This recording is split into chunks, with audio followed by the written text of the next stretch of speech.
नमस्कार, आप देख रहे हैं सीएनबीसी आवाज। मैं हूं मनीषा गुप्ता और ओवर द वीकेंड हमने बहुत सारे रिएक्शंस यहाँ पर काफ़ी सारी एसेंशियल कमोडिटीज़ में आते हुए देखे। हमारा मेन फोकस आज यहाँ पर गेहूं पर है, जहाँ पर फसल को लेकर, प्रोक्योरमेंट नंबर्स को लेकर, OMSS, एक्सपोर्ट्स, काफ़ी सारे मुद्दे हैं जो आज हम इन पर चर्चा करने की कोशिश करेंगे। मेरे साथ दो बेहद खास मेहमान हैं, अशोक दलवाई जी और अजय गोयल जी। बहुत शुक्रिया साथ देने के लिए। अशोक जी, पहले आपसे, और कैसे देखते हैं आप? फर्स्ट ऑफ ऑल तो इतने सारे नोटिफिकेशंस एक ही दिन में आना क्या दर्शाता है, क्या तैयारी है? ये दर्शाता है कि पहले हम किसानों की तरफ से या कंज्यूमर की तरफ से देख रहे हैं, मगर ये जो नोटिफिकेशन आया मैं समझता हूँ कंज्यूमर्स के लिए बहुत लाभदायक होगा, क्योंकि फूड इन्फ्लेशन तो एक इम्पॉर्टेंट इशू बन गया है और हमारे होलसेल प्राइस इंडेक्स में भी ये फूड कमोडिटीज़ का लगभग 46% वेटेज है। तो अगर इन्फ्लेशन बढ़ जाएगा, जैसे सोयाबीन के सिचुएशन में हम एक्सपेक्ट कर रहे थे कि प्रोडक्शन तो बढ़ गया है और जो प्राइसेस MSP से बहुत कम था, तो नेचुरली इससे थोड़ा लाभ होगा, दोनों को लाभ हो जाएगा और कंज्यूमर्स को, क्योंकि अगर एक कमोडिटी पर इन्फ्लेशन प्रेशर है वो तो डिफ्यूज़ हो जाएगा दूसरे कमोडिटीज़ को भी। तो इसका मतलब है इन्फ्लेशन मैनेजमेंट तो इम्पॉर्टेंट है, साथ साथ किसानों की दृष्टि से भी ये थोड़ा लाभदायक हो गया। नहीं तो हम तो पूरा प्रोक्योर नहीं करते हैं, मैक्सिमम 8 to 10% प्रोक्योर करते हैं, तो जिनका प्रोक्योरमेंट नहीं हुआ वो क्या करेंगे? वो तो मार्केट पर ही निर्भर करेंगे।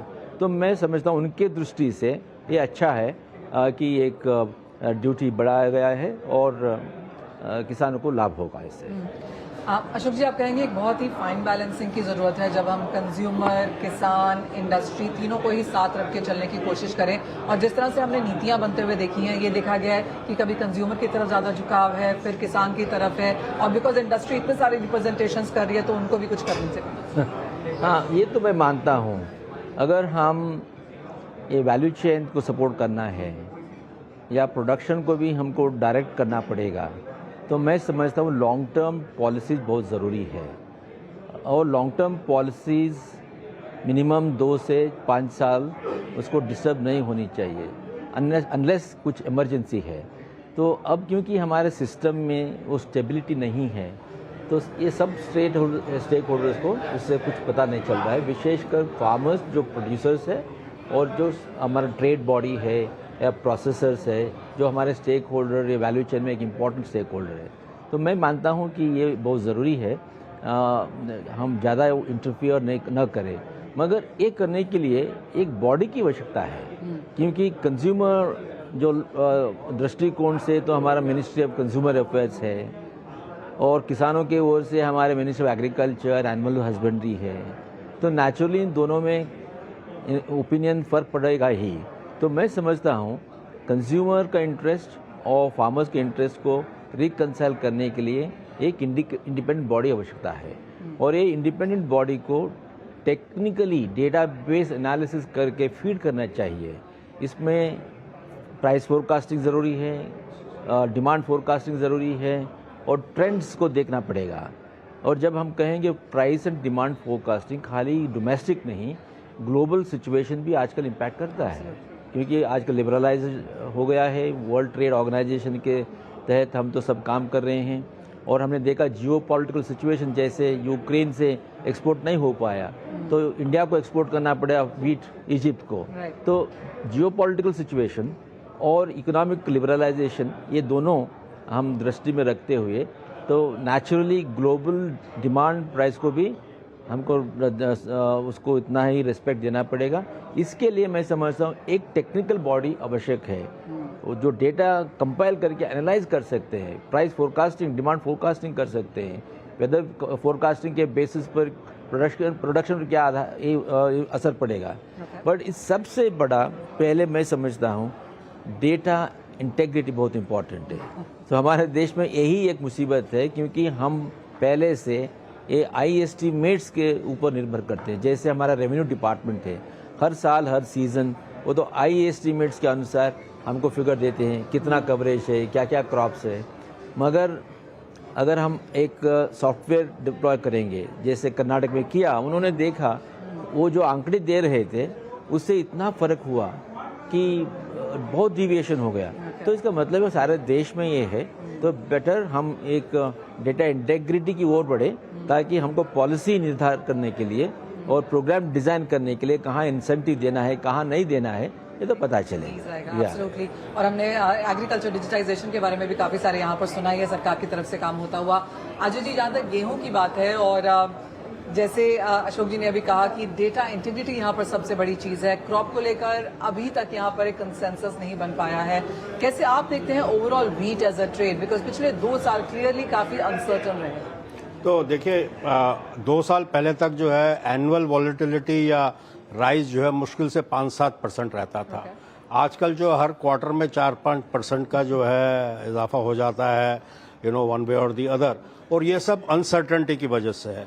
एंड इसमें 4 स्टेक होल्डर्स है, फार्मर है, ट्रेडर है, प्रोसेसर है एंड कंज्यूमर है।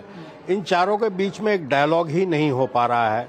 फार्मर की क्या एक्सपेक्टेशन है, ट्रेडर की क्या एक्सपेक्टेशन है, प्रोसेसर की, और एंड सबको जो है प्रोटेक्ट करना ज़रूरी है। आप जो है प्रायोरिटाइज करने लगोगे कभी किसको, तो उससे भी मार्केट में डिस्टॉर्शन होता है। एंड मुझे तो लगता है कि 15 जून तक सरकार के पास सब आंकड़े आ जाते हैं, फसल की क्या साइज है, उनके जितने एस्टिमेट सारी स्टडीज पूरी हो जाती हैं। तो मेरे ख्याल से जून के एंड में वीट के लिए उनको एक एनुअल जो है प्लान फोरकास्ट करना चाहिए कि भाई हमारी इतनी क्रॉप है, इतनी हमारी रिक्वायरमेंट है, इतनी हम प्रोक्योर कर चुके हैं, हमारी स्कीम्स के लिए इतना है, ट्रेड और इंडस्ट्री की इतनी डिमांड है, ये यहाँ से फुलफिल होएगी, नहीं तो हम जो है इंटरवीन करेंगे अबव दिस प्राइस लेवल। तो ये जो कैट एंड माउस गेम चलता रहता है हमेशा, और सरकार की तरफ ताक के देख रहे हैं सब जो है कि अब अगला कदम क्या होगा, वो खत्म होगा और एक स्थिरता आएगी। मेन चीज फॉर अ प्रोसेसर ये होता है कि सप्लाई विजिबिलिटी एंड एश्योरेंस उसको चाहिए। Raw material prices going up is not good for any industry. We expect a stable price. जब एमएसपी डिसाइड हो चुकी है नवंबर दिसंबर में कि अगले साल के लिए जो है this is an optimum price for farmer, so it should roll out accordingly. ये जो अप डाउन और जो वॉलेटिलिटी और अनसर्टेनिटी है, इसको फिनिश करना बहुत जरूरी है। तो एज ऑफ नाउ जिस तरह की स्टॉक लिमिट्स हैं, एक्सपोर्ट पे प्रतिबंध है, सरकार प्रोक्योर कर रही है, बाजार ओएमएसएस का वेट कर रहा है, इन सब के बीच में आप एज अ ट्रेड अपने आप को कहाँ पाते हैं? नहीं, देखिए जो डेटा सजेस्ट कर रहा है कि इतनी कोई बुरी परिस्थिति नहीं है, इंपोर्ट करने की जरूरत नहीं है। नहीं, लेकिन अगर आप देखिए 112-14 मिलियन टन के क्रॉप में एक अगर शॉर्टफॉल किसी को भी नजर आ रहा है, वो 3-4 मिलियन टन का नजर आ रहा है, और उसको टाबू बना के रखा हुआ है कि नहीं करना। मेरे हिसाब से 110 मिलियन टन का जहां क्रॉप हो, वहां 4-5 मिलियन टन अगर देश में आ जाए तो फार्मर का हित या किसी का हित जो है वो नहीं आने वाला। और ये अपने एक डेफिसिट चल रही है, जो एक 1 जून का अपना या 1 अप्रैल का हिस्टोरिक स्टॉक रहा है, 4-5 मिलियन तक रहता था, आजकल जो है लेस देन 1 मिलियन टन पे ओपनिंग रह रहा है 2 साल से। उसको रिप्लेनिश करना हाई टाइम कि जो उसको थोड़ा रिप्लेनिश करो ताकि स्टेबिलिटी रहे, और सरकार को भी रोज जो है नए कदम और नए नोटिफिकेशन और वॉचडॉग बिठाने की जरूरत ना पड़े। ओके अशोक जी, जैसे आपने कहा भी कि एक स्टेबल पॉलिसी होनी चाहिए। जितनी भी मेरी सरकार से बातें होती हैं या फिर जितना हम स्टेटमेंट्स यहाँ पर आता हुआ देखते हैं, वो कहते हैं हम भी चाहते हैं कि डायनामिक पॉलिसी हो, लेकिन उसके बाद जिस तरह से मार्केट फोर्सेस एक दूसरे को कॉन्ट्रडिक्ट करती हैं, या सडनली एक वेदर खराब चला गया बीच में, उसकी वजह से प्रॉब्लम्स हो जाती हैं, तो सरकार को इन दैट सेंस रिस्पॉन्सिव रहना पड़ता है, कई बार प्रोएक्टिव भी रहना पड़ता है। लेकिन जैसे अजय जी ने कहा कि एक लंबी पॉलिसी बना दो and then within that आप कुछ काम करो, is that something that will work? या सर्टनली दैट विल वर्क। जब हम कहते हैं कि स्टेबिलिटी, इसका मतलब ये नहीं कि रिजिडिटी। नेचुरली गवर्नमेंट को रिस्पॉन्ड करना ही पड़ेगा, एंड जो मार्केट सिचुएशन हो या वेदर सिचुएशन हो, पता नहीं चलता है। There can be emergency, particularly आजकल तो क्लाइमेट चेंज का एनवायरनमेंट है, तो नेचुरली स्टेबल पॉलिसी के तहत वो पैरामीटर जो है उसके तहत ही हमको कुछ जो फ्लेक्सिबिलिटी इंट्रोड्यूस कर सकते हैं। जैसे जब हमने कंट्रोल ऑर्डर का अमेंडमेंट किया था, वहाँ तो एक इमरजेंसी क्या क्या है वो डिफाइन किया गया था। तो इमरजेंसी डिफाइन करने के बाद क्या इंटरवेंशन हो सकता है वो सब स्टेक होल्डर्स को पता चलेगा, तो उनका रिस्क मैनेजमेंट जो है और आसान होगा। एज ऑफ नाउ जब हम फेस्टिवल्स में जा रहे हैं, कोई एक चीज, कोई और कमोडिटी जहाँ पे आपको लगता है कुछ कंसर्न्स हैं फिलहाल? सुनिए, अब तो जैसे हम प्रोडक्शन व्हीट एंड राइस, तो व्हीट का, राइस का तो ऑलरेडी 135 मिलियन टन बन गया है। शायद हमारा एस्टिमेट है कि 139 तक भी जाएगा। और wheat 112 million ton last year था और इस साल 114 का टारगेट है। तो इसका मतलब ये जो दो मेन कमोडिटीज़ है, अगर ये दो कमोडिटीज़ का सफिशिएंसी है तो मैं समझता हूँ चिंता की बात नहीं है। इसके साथ जो पल्सेस नेक्स्ट इम्पॉर्टेंट है, पल्सेस 28 मिलियन तक हमने ऑलरेडी उत्पादन किया था, शायद इस साल भी 29-30 तक चला जाएगा। तो मेन फूड ग्रेन्स जो है उस पर कोई चिंता नहीं है। खाली ऑयल सीड का तो हमारा तो प्रॉब्लम है ही, और कुछ साल के तो रहेगा ही। बट फूड ग्रेन्स, उसके साथ साथ फ्रूट्स एंड वेजिटेबल्स, आजकल तो कंजम्पशन पैटर्न भी शिफ्ट हो रहा है। तो हॉर्टिकल्चर का ग्रोथ जो है वो हमारा एग्रीकल्चर क्रॉप से भी बहुत रोबस्ट है। 359 मिलियन टन हमारा उत्पादन हुआ, इस साल तो और बढ़ेगा। तो नेचुरली फूड ग्रेन और फूड सिक्योरिटी की दृष्टि से ऐसा कोई चिंता करने की आवश्यकता नहीं है। लेकिन कुछ आप कुछ कह रहे थे ना, मैंने ये कहा था इन्फ्लेशन मैनेजमेंट पर ध्यान देना चाहिए, वो इम्पोर्टेंट है। तो गेहूं पर जहां तक बात आती है अजय जी, अब यहां से आपको क्या लगता है ओएमएसएस की कब तक इंतजार है, वन, और दूसरा सबका मानना है कि एमएसपी लगातार बढ़ते रहने वाला है, प्राइसेस ऊपर जाएंगे, और जिस तरह के नंबर्स आ रहे हैं कि 2030 2040 तक हमें कितनी गेहूं लगेगी और क्या उतनी अवेलेबल होगी, क्या वर्ल्ड से लेनी पड़ेगी, क्या रेजिलियंस होगा क्लाइमेट के तौर पर, यील्ड कैसे निकलेंगे, तो काफी सारी चिंताएं हैं अगर 10 ईयर पीरियड से देखें तो। नहीं, डेफिनेटली जो एक तरह का एग्रीकल्चरल ग्रोथ पास्ट में देखा गया है उसको सस्टेन करना, या जो आप समझ लीजिए 70s, और हर आदमी सोच रहा है कि उस तरह का कोई जो है रेडिकल प्रोडक्शन इंक्रीज हो जाएगा, वो मुश्किल लग रहा है आज की तारीख में। And consumption day by day जो है बढ़ती जाएगी और बढ़ने वाली है। एंड उसके लिए जो है एक open door sort of policy, जिसमें इंपोर्ट के टाइम पे जो है देयर शुड बी नो, मतलब सरकार को शर्माना नहीं चाहिए। जब एक्सपोर्ट कर सकते हैं तो इंपोर्ट कर सकते हैं। इतना सोना आता है हिंदुस्तान में हर साल करोड़ों रुपए का, तो ये तो गेहूं जो है बहुत ज़रूरत की चीज़ है। तो मेरे ख्याल से जो है लोकल एग्रो बेस्ड इंडस्ट्री भी ग्लोबली जब तक कॉम्पिटिटिव नहीं होएगी, एंड जितना उन्होंने एफर्ट्स किया है पिछले 5 डिकेड में व्हीट प्रोडक्ट्स को ग्लोबली डेवलप करने के लिए, market develop, all has gone down. और जो इंडियन डायस्पोरा आज भी इंडियन आटे के लिए तरस रहा है और अपना जो है इतना बड़ा प्रोडक्शन है, तो मुझे लगता है जो एक मार्जिनल इनपुट मिसिंग है या स्टॉक मिसिंग है, उसकी वजह से ये सब हो रहा है। एंड मेरे ख्याल से तो जो है सरकार को लिमिटेड बेसिस पे एक ओपन डोर पॉलिसी रखनी चाहिए, both for export and import. अगर ईयर ऑन ईयर की बात करें तो as of now wheat price increase कैसा रहा ईयर ऑन ईयर बेसिस पे, और डिमांड ग्रोथ कैसी है? देखिए, मैं समझता हूँ कि पॉपुलेशन की वजह से जो है डिमांड ग्रोथ करीबन 1-2% रही है। And year two year inflation देखें तो जैसे इसी पीरियड में जो है लास्ट ईयर आप समझ लिए 5-6% भाव बढ़े थे, इस साल जो है 7-8% बढ़ चुके हैं। तो डेफिनेटली जो है एक ट्रेंड आगे रह सकता है जारी, बिल्कुल बिल्कुल प्राइसेस के तौर पर भी। ऑलराइट अजय जी, अशोक जी, बहुत शुक्रिया साथ जुड़ने के लिए। एंड ऑफ कोर्स वो क्लैरिटी है यहाँ पर कमोडिटीज को लेकर, एसेंशियल कमोडिटीज को लेकर, स्पेशली फेस्टिवल सीजन से पहले, और क्योंकि हम व्हीट समिट में है तो ये जानना आपको जरूरी है। और जैसे हमारे एक्सपर्ट्स ने बताया भी कि प्राइसेस आगे जाके बढ़ सकते हैं, यहाँ पर डिमांड ग्रोथ भी अच्छी है, चैलेंजेस काफी सारे हैं, देखना होगा सरकार यहाँ पर किस तरह की नीतियां लेकर आती हैं। लेकिन वन वर्ड यहाँ पर यही है कि लॉन्ग टर्म पॉलिसीज की यहाँ पर बहुत ज्यादा जरूरत है, ताकि ट्रेड, फार्मर, कंज्यूमर सभी को पता हो कि आगे जाकर किस तरह के सीन्स रह सकते हैं। लेकिन इसी के साथ एक छोटे स्वागत है और का बात अब यहाँ पर हम खाने के तेलों की करेंगे, जहाँ पर लगातार एक के बाद एक नोटिफिकेशंस आए हैं और उसके बाद क्लैरिफिकेशंस भी आते हुए नजर आए हैं। हमारे साथ अब यहाँ पर अतुल चतुर्वेदी जी जुड़े हैं। अतुल जी नमस्कार। और 20% की ड्यूटी हाइक शायद बाजार एस्टिमेट कर ही रहा था, उसका रिएक्शन हमने नोटिफिकेशन से पहले और नोटिफिकेशन के बाद भी आता हुआ देखा।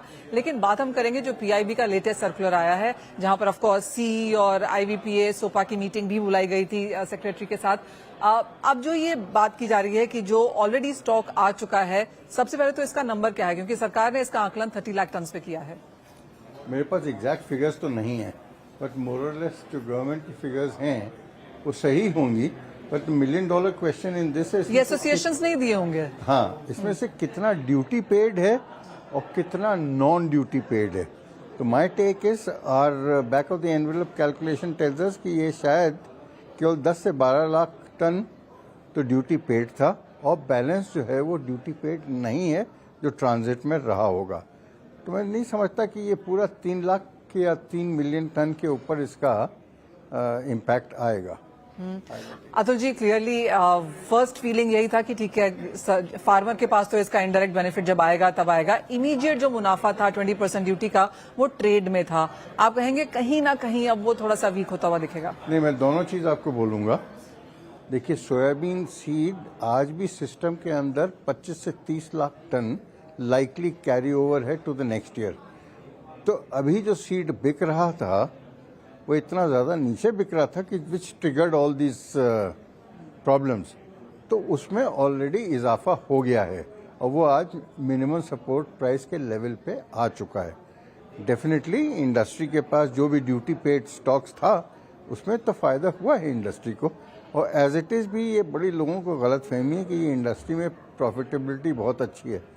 वी नो कि ये इंडस्ट्री के अंदर आज की तारीख में बहुत ज़्यादा स्ट्रगल है टू कीप अलाइव। आपको ये शायद नहीं ख्याल होगा कि आज की तारीख में सोयाबीन इंडस्ट्री के भी हालात बिल्कुल वैसे हो गए, बास्केट केस टाइप होता जा रहा है। राइस ब्रांड एक्सट्रैक्शन इंडस्ट्री का अभी हम मीटिंग कर रहे थे, तो उसका सोयाबीन, उसका जो डीऑइल्ड मील होता है उसके ऊपर एक्सपोर्ट बैन है। वो इंडस्ट्री की भी हालत ख़राब हो गई है। तो आज एक्सट्रैक्शन इंडस्ट्री की हालत कोई बहुत अच्छी नहीं है। एंड एग्जैक्टली यही चीज मे भी हो सकता है उनको ये लाइफलाइन मिल रही है। जी हाँ, स्पेशली सरसों वालों के लिए वहां पर भी क्रशिंग की हालत काफी खराब है। वो इंडस्ट्री भी लगातार कहती रह रही है। बात अब यहाँ पर कंज्यूमर की करते हैं, एंड सडनली जिस तरह के ट्वीट, मैसेजेस, रिएक्शंस हमने कंज्यूमर्स की तरफ से आते हुए देखे हैं कि फेस्टिवल्स के पहले ये ड्यूटी बढ़ाई गई है, उसका इम्पैक्ट तुरंत आने को देखने को मिलेगा।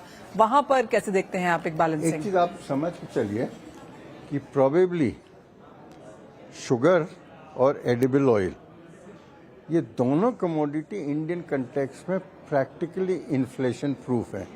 इनफैक्ट मैं कल किसी से बात कर रहा था कि या ये कोर रिपोर्ट में with Govind Rajan, 0.8% is deflation in edible oil prices. तो हिंदुस्तान में अगर देखिए, अगर इन्फ्लेशन नहीं आएगा तो वो सेक्टर नहीं पनपेगा, और अगर ऑयल सीड फार्मर को सही दाम नहीं मिलेगा तो वो भी नहीं पैदा करेगा। तो अपने लोगों का जो साइकिल है ना कि आज 60-65% we are dependent on the world and we have heavily compromised our edible oil security, वो चलता रहेगा। तो मैं समझता हूँ it is a step in the right direction. और जो पैम्परिंग अपने अर्बन कंज्यूमर को ज़रूरत से ज़्यादा करते रहे over the years, which has resulted in this situation. एक चीज़ मैं और जरूर शेयर करना चाहूँगा कि सर में दर्द है और दवा हम लोग पैर रहे हैं जी। आज एडिबल ऑयल में तो कोई इन्फ्लेशन है नहीं। जो इन्फ्लेशन है वो आपके पल्सेस में है या वेजिटेबल्स में है। So why penalise a sector which is in any case already suffering.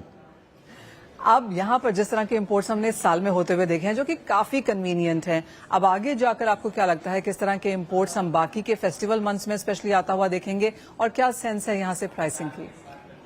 देखिए, हम लोगों को ये अंदाज था कि शायद इंटरनेशनल प्राइसेस 7-8% घटने चाहिए। वो फर्स्ट 2-3 दिन तो घटे भी, पर अब ये नहीं किसको मालूम था कि यूएस जो है इंटरेस्ट रेट्स घटाएगा और ये सब करेगा, उसका इम्पैक्ट बाजारों पे वापस पड़ेगा। तो जो हम लोग सोच रहे थे, एक्सपेक्ट कर रहे थे कि मंदी आनी चाहिए, वो शायद नहीं आएगी। ये भी पॉसिबिलिटी है। तो एक बात तो आप लगातार कहते रहे हैं, इंडस्ट्री भी कहती रही है कि lower prices are behind us. जो पहले के प्राइसेस थे 2-3 साल पहले के, कोविड के पहले के, वो अब यहाँ पर नहीं देखने को मिलेंगे। लेकिन कितने हायर प्राइसेस यहाँ से देखने को मिलेंगे?